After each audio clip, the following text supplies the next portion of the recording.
All right, guys, today we're going to be going over the cranial nerves, just a video to help you guys review and get a better understanding of the cranial nerves outside of the lab.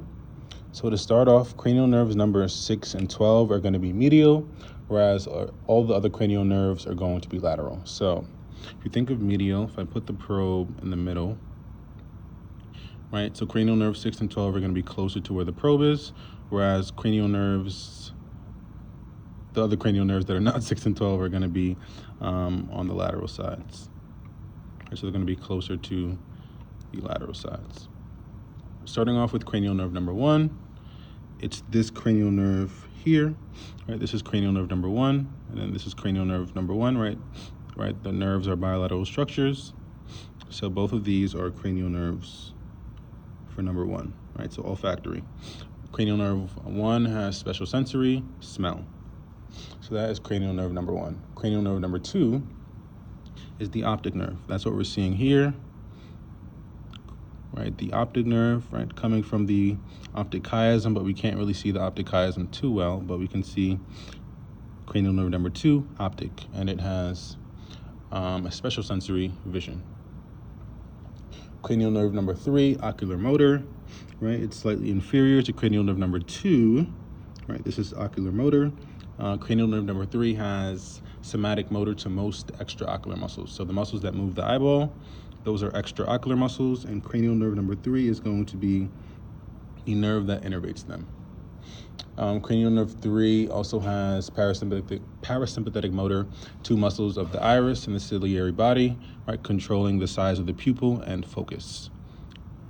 For cranial nerve number 4, trochlear. That's this little small cranial nerve here, right? It's very lateral and small. If I move it slightly higher, you can see trochlear right there.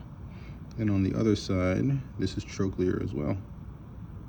Right, so trochlear right there. Right, so and the trochlear nerve, that's going to be somatic motor to the superior oblique, right? One of the extraocular muscles. For cranial nerve number 5, trigeminal, right, that's cranial nerve number 5. That's cranial nerve number 5. Trigeminal has 3 branches, V1 through 3, ophthalmic, maxillary, and mandibular, and it's going to provide general sensation to the face. It's also going to be somatic motor to muscles of mastication or chewing, and it's going to innervate masseter and temporalis. So general sensory to the face, as well as innervation to muscles of mastication. Cranial nerve number 6, remember, this is going to be the cranial nerve that's going to be, right, medial. Right, it's one of the medial ones. This is cranial nerve number 6, cranial nerve number 6. And cranial nerve number 6 is going to be somatic motor to the lateral rectus. Right, so 2 of the extraocular muscles are going to be supplied by different nerves, and the rest of them are going to be supplied by the ocular motor nerve. So superior oblique is going to be supplied by trochlear, abducens is going to supply lateral rectus, and all of the other extraocular muscles are going to be supplied by the ocular motor nerve. For cranial nerve number 7, cranial nerve number 7 is facial. So here 7 and 8 are going to be bundled together, so that kind of superior branch, or that superior nerve that I'm kind of brushing alongside, that's going to be 7. Cranial nerve number 7 has special sensory to the anterior tongue for taste. It also has somatic motor to muscles of facial expression, and two other functions that you guys can look at the lecture slides and brief up on. For cranial nerve number 8, right, it's going to be just beneath cranial nerve number 7. Right, it's right there. Right, that's cranial nerve number 8. And cranial nerve number 8, vestibulocochlear, is going to be special sensory, hearing, and balance. All right, if we move on to cranial nerve number 9, so 7 and 8 are going to be grouped together, similarly with 9, 10, and 11. So this is 9, that is 10, and that's 11. Right, so cranial nerve number 9 is going to be glossopharyngeal. It's going to be special sensory, taste to the posterior tongue. It also has general sensory to the pharynx. And yeah, it has one other function that you guys can look at the lecture slides for, since it'll be easier to look at some pictures of that function. For cranial nerve number 10, right, just inferior to cranial nerve number 9, that's going to be the vagus. Vagus is going to be somatic motor to muscles of the pharynx and larynx. It's also going to be general sensory to the larynx, and parasympathetic motor to the thoracic and abdominal organs.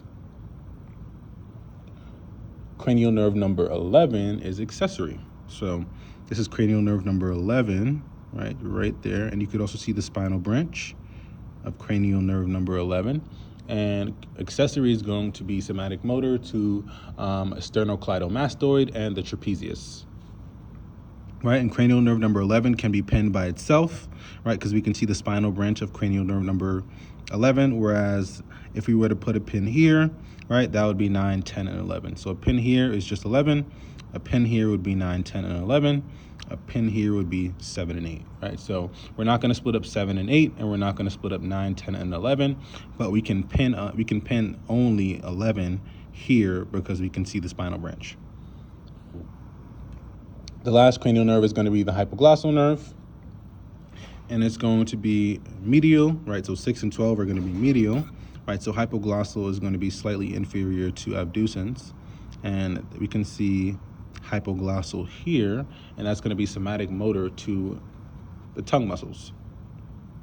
Right, so that's all the cranial nerves and most of their general functions. I'm going to go through them one more time just so you can see, right, starting from 1 and go to 12, and that'll be it. Right, so this is cranial nerve number 1 again, cranial nerve number 2, cranial nerve number 3, right, so olfactory, optic, ocular motor, that little one right there, trochlear, right, on both sides, trochlear.